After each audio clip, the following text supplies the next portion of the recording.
అందరికీ వందనాలండి. మరొక రోజున దేవుడు ఆయన కృపను బట్టి మనందరినీ సజీవుల లెక్కలో లెక్కించారు. అండ్ ఈ రోజున మనందరం కలిసి ఇలా ఒక చిన్న మాట దేవుని గురించి మాట్లాడుకోవడం ఎంతగానో ఆనందకరం.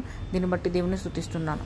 అండ్ మీరు ఇప్పుడు స్క్రీన్ మీద కనిపిస్తున్న బొమ్మను చూస్తే మనందరికీ ఏం గుర్తొస్తుందంటే ఒక ఫ్యామిలీ అండ్ ఆ ఫ్యామిలీలో 2 పార్ట్స్. సో ఒకటి ఇల్లు, ఇంకొకటి కార్.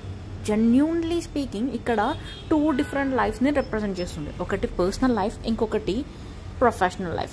ప్రతి ఒక్కరి జీవితంలో ఈ 2 ఉంటాయి.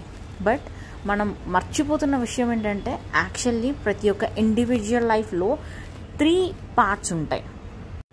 ఆర్ దీన్నే మనం 3 క్యారెక్టర్స్ అని కూడా చెప్పొచ్చు. ఒకటి వచ్చేసి the first one is a very important one. దాని గురించి కొంచెం సేపు ఆగి మాట్లాడుకుందాం. ముందు సెకండ్ది చూద్దాం. సో సెకండ్ది వచ్చేసి మన ప్రొఫెషనల్ లైఫ్. మన ప్రొఫెషనల్ లైఫ్ మనందరికీ తెలుసు. అందులో మన కలీగ్స్ ఉంటారు, అండ్ మన బాస్ ఉంటారు, మన సబార్డినేట్స్ ఉంటారు. వీళ్ళందరితో మనము ఒక ఫేస్ మెయింటైన్ చేస్తాం. సో నిజం చెప్పాలంటే ఎక్కువ శాతం మనం మన జీవితాలను ఇక్కడే గడుపుతూ ఉంటాం.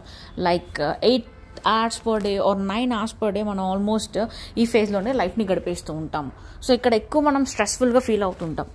ఆఫ్టర్ మన ప్రొఫెషనల్ లైఫ్ మనకి మన పర్సనల్ లైఫ్ ఉంటుంది. మన ఫ్యామిలీ, మన పిల్లలు, మన స్పౌస్, మన పేరెంట్స్ ఎవరైతే ఉంటారో వాళ్ళతో మనం చాలా ఫ్రీగా మన పర్సనల్ లైఫ్ని ఎంజాయ్ చేస్తూ ఉంటాం.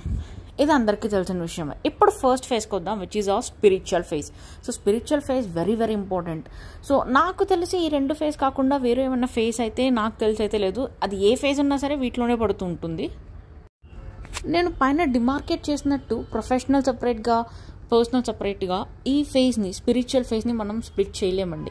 ఎందుకంటే మనం పర్సనల్ లైఫ్లో ఉన్న, ప్రొఫెషనల్ లైఫ్లో ఉన్న మనం స్పిరిచువల్ ఫేజ్ని ఇన్కాపరేట్ చేసుకొని ఉన్నాము. అంటే మనం మన వర్క్లో ఉన్నా, మన పర్సనల్ లైఫ్లో ఉన్నా, ఎక్కడున్నా సరే క్రీస్తు వారిని మనం ధరించుకొని ఉన్నామన్న భయాన్ని కలిగి ప్రవర్తించాలి.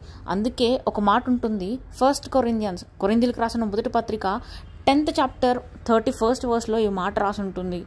మీరేం చేసినా దేవుని మహిమ కొరకు చేయుడి అన్నట్టు ఉంటుంది కదా. సో మనం ఎక్కడున్నా, ఏం చేస్తున్నా మనం దేవుణ్ణి ప్రపంచానికి చూపిస్తున్నా మన సత్యాన్ని గ్రహించి మన జీవిత విధానాన్ని ప్రతిరోజు సరిచేసుకుంటూ వాక్యమైన ఉదక స్నానంతో మనల్ని మనం ఎక్సర్సైజ్ చేసుకుంటూ బతకాల్సిన అవసరం ఉంది. దేవునికే మహిమ కలుగును గాక. ఆమెన్.